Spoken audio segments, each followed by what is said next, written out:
대통령 탄핵 심판에서 헌법재판소가 수사 기록을 증거로 채택하는 것에 대해서 피청구인 대통령 측에서 방어권을 침해한다고 주장하고 있는데 맞는 말인가? 지금 한마디로 말해서 헌법재판소의 증거 채택 방식은 형사소송법의 명문 규정과 법체계의 논리에 반하는 위헌적인 해석입니다. 또 유럽인권재판소와 같은 보편적인 국제인권 기준에 어긋나고 피고인의 방어권을 침해하는 특이한 어떻게 보면 정말 있을 수 없는 해석이라고 볼 수가 있습니다.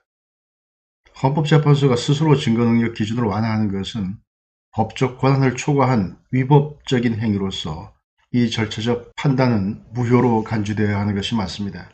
우선 대한민국 형사소송법상의 명문 규정 위반에 관해서 보면 이렇습니다. 정형식 재판관은 지난번 헌재 심리에서 이렇게 설명을 한 바 있습니다. 헌재는 탄핵심판이 헌법재판이라는 점을 감안해 형사소송법 전문법칙을 완화해서 적용한다. 이는 헌법재판이 성질에 반하지 않는 한도 내에서 형사소송법을 준용하라는 헌법재판소법 40조 1항에 의한 것이다. 이렇게 설명을 했습니다. 그런데 형사소송법상의 수사기록을 증거로 쓰는 것에 관한 규정은 피고인이 동의하지 않으면 증거로 쓸 수 없다고 개정이 되었습니다. 이것은 피고인의 권리를 보호하기 위한 목적으로 개정된 것이죠. 헌법재판소의 존립 이유가 뭡니까? 헌법재판소의 존립 이유는 국민의 기본권 보장이 있기 때문에 형사소송법이 피고인의 권리 보장을 강화하는 쪽으로 개정되었다면 헌법재판소 역시 당연히 개정된 형사소송법의 명문 규정을 따라야 합니다. 또 이것은 논리적으로 모순입니다. 왜냐하면 어떤 성질에 반하지 않는 한도 내에서 무엇을 준용한다 라고 했을 때 그때 무엇에 해당하는 예컨대 A의 성질에 반하지 않는 한도 내에서 B를 준용한다 이렇게 했을 때 A와 B는 서로 다른 것을 전제로 하는 것입니다. 그렇기 때문에 A의 성질, 다시 말해서 A의 본질, 정체성을 흐트러뜨리지 않으면서 B가 보충된다, 유연하게 가미된다 이런 의미로 봐야 되는 것이죠. 음식의 맛으로 치면 A가 단맛이고 B가 신맛이다 그러면 단맛의 성질에 반하지 않는 한도 내에서 신맛을 보충한다. 이건 말이 되는 겁니다. 그런데 A와 B가 같은 성질이고 그것이 정도의 차이가 있으면 그것은 이 말이 기본적으로 성립이 되지 않습니다. 예컨대 A가 덜한 단맛이고 B가 강한 단맛일 경우에 덜한 단맛의 성질이 변하지 않는 한도 내에서 강한 단맛을 가미한다. 이게 말이 됩니까? 이건 있을 수가 없는 거죠.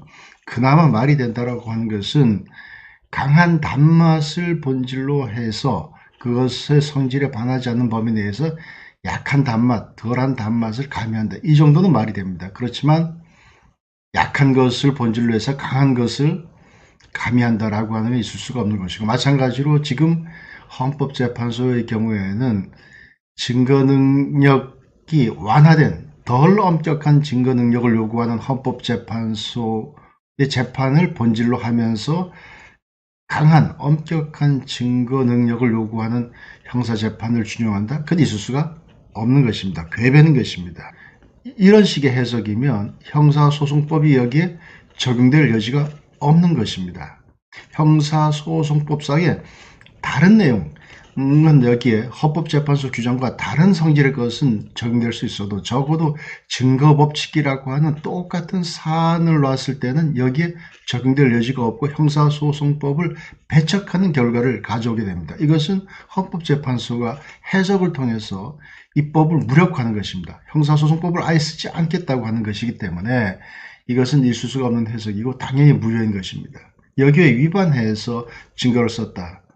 이건 모두 어떻게 보면 이 탄핵 재판의 정당성 자체를 부정하도록 만드는 굉장히 중요한 요인이라고 할 수가 있습니다. 또한 헌법재판소 이런 해석이 얼마나 위험한가 하는 것은 보편적인 국제인권규범에 비춰봐도 명백합니다. 유럽인권재판소에서 2015년에 아주 중요한 판결 하나를 내렸습니다. 무슨 사건이냐 하면 독일에서 두 건의 직업 여성을 상대로 한 강도 사건이 벌어졌습니다. 그 중에 피해자들이 외국 국적이어서 라트비아 국적이어서 수사 후에 바로 자기 나라로 돌아가 버렸습니다. 이때 돌아갔기 때문에 당연히 재판에서 이 피해자들이 독일 법정에 나올 수가 없었던 것이죠. 그래서 증인 없이 조사하고 그 밖에 다른 증거들도 있었습니다. 휴대폰에 나와 있는 그 위치라든지 또 자동차의 그 위치 추적 장치 이런 기록들을 가지고 그 범행 현장에 그 피해자들이 있었다. 또 하나 이 피해자들이 바로 사건 직후에 이웃에게 이 사건에 대해서 바로 설명한 것들. 그래서 이 피해자들이 사건 직후에 만났던 사람들, 또 수사기관에 가서 수사한 진술, 수사기관에 가서 단순하게 진술했을 뿐만 아니라 수사 판사 앞에서 진술을 했습니다. 그런 것들을 가지고 유죄 판결을 내렸는데 이 피고인이 여기에 대해서 이의를 제기했습니다. 사실은 이 사건만 유일한 것이 아니고 다른 지역에서 했던 사건도 또 있었습니다. 그래서 다른 지역에서 했던 사건과 이 사건 합해서 유죄 판결이 내렸는데 어쨌든 이 피고인과 변호인은 조서 그 증거에 대해서 이 반대 신문이 보장되지 않았다. 이것은 유럽 인권 협약상에 있는 공정한 재판을 받을 권리, 증인의 신문권 보장을 규정한 규정 여기에 위반했다고 해서 이 유럽 인권재판소에 제소를 한 거죠. 유럽 인권재판소에서 결과적으로 어떤 결론을 내리냐. 피고인의 입장에서 보면 반대 신문의 기회가 보장되지 않았기 때문에 유럽 인권협약 위반이다, 인권 침해다 이런 이제 판정을 내린 것이죠. 그런데 이 사건에서 우리가 눈여겨봐야 될 것은 독일 지방법원이 그냥 판결을 내린 것이 아닙니다. 처음에 이 피해자들이 국적이 라트비아라 그랬지 않습니까? 라트비아로 또 돌아갔어요. 그러니까 라트비아로 우편물을 보내서 우리 지금 이 법원에서 이렇게 재판을 하고 있으니까 증인으로 나와줘라. 그럼 증인으로 나오면 모든 편의를 제공하겠다 이렇게 이제 합니다. 그런데 이 피해 여성들이 독일로 가기 싫다. 뭐 이렇게 하니까 다시 사법 공조 협정에 따라서 독일 지방법원에서 라트비아 법원으로 이제 협조 요청을 보냅니다. 독일까지 오기 힘들면 라트비아 지방법원에 출두해서 거기서 화상을 통해서 증언해 줄 수 있도록 해라. 그래서 라트비아 법원에서 협조하기로 하고 일정까지 잡았는데 다시 또 피해자들이 그 사건으로 인해서 트라우마가 있다. 치료를 받아야 된다. 그러면서 진단서를 내면서 안 나왔습니다. 그래서 일정이 취소됐고 그러자 다시 독일 지방법원에서 그러면 공공기관 의료인이 입회한 상태에서 자유스럽게 좀 얘기했으면 좋겠다. 아니면 법정이라고 한 딱딱한 분위기보다는 청문회를 통해서 할 수 있겠느냐. 그런 제안도 했지만 그것도 역시 무산이 됐습니다. 결국 독일 법원 입장에서 보면 피해자 진술 조서에는 피해자들의 증언을 듣기 위한 여러 가지 노력을 했습니다만 그것이 안 됐다 하는 것을 이제 전제로 하고 그 다음에 수사기관에서 작성했던 조서는 물론이고 이것이 수사 판사 앞에서 된 것입니다. 그 수사 판사를 신문하고 그 조서를 법정에서 낭독하는 형식으로 해서 그것을 유죄의 한 증거로 채택을 했었던 것입니다. 그런데 그럼에도 불구하고 유럽 인권재판소는 독일의 반대 신문을 보장하기 위한 노력이 충분하지 않았다. 피고인의 증인신문권 위반이다. 그리고 그런 반대 신문이 보장되지 않는 경우에 그에 상응하는 조치들을 취하는데 충분하지 않았다. 이제 이렇게 하면서 독일이 잘못했다. 독일 법원의 판결이 인권 침해다라고 하는 그런 결론을 내린 것이죠. 그러면서 아주 중요한 법리를 제시합니다. 세 가지 법리를 제시합니다. 이것이 이제 그 오늘의 핵심인데요. 피고인 입장에서 반대 신문을 하지 않고도 그것이 증거로 쓰일 수 있는 경우 세 가지 기준인데 첫 번째는 증인이 법정에 출석하지 않은 것에 정당한 이유가 있는가. 이 사건에서는 독일 당국이 피해자들을 법정에 출석시키기 위해서 충분한 조치를 취했는지 검토를 해야 되고 단순히 진단서와 불출석 사유서를 제출한 것만 갖고는 충분하다고 할 수 없다라고 하는 것이 유럽인권재판소의 입장입니다. 또 두 번째로는 그 해당 진술이 유죄 판결의 유일한 또는 결정적인 증거였는가.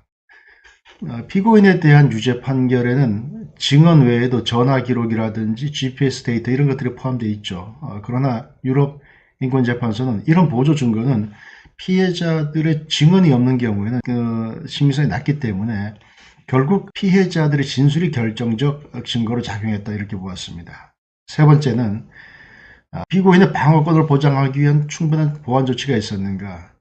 독일 법원이 피해자들이 출석하지 못하는 상황에서 대체 증언, 예컨대 제3자의 증언이라든지 물적 증거 이런 것들을 충분히 검토했는지가 이제 관건이 될 텐데, 결국은 피고인이 피해자를 직접 신문할 기회를 박탈당했다고 하는 점에서 방어권 보장을 위한 적절한 규정 조치가 부족했다, 이렇게 판단했습니다.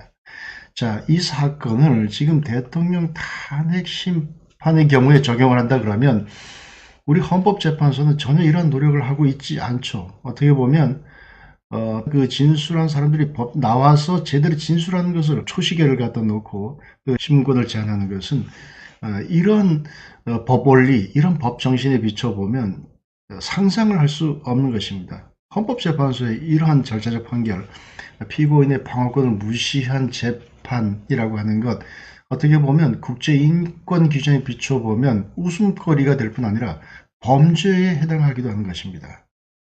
결론적으로 말씀드리면 헌법재판소가 진행 중인 윤석열 대통령 사건의 수사 기록을 증거 채택하고 또 심판정에서 그걸 보여주고 하는 것은 형사소송법상의 명문 규정 그리고 법체계의 논리적인 문헌 해석에 반하는 해석 입법을 통한 법률을 사실은 무효화시키는 것입니다.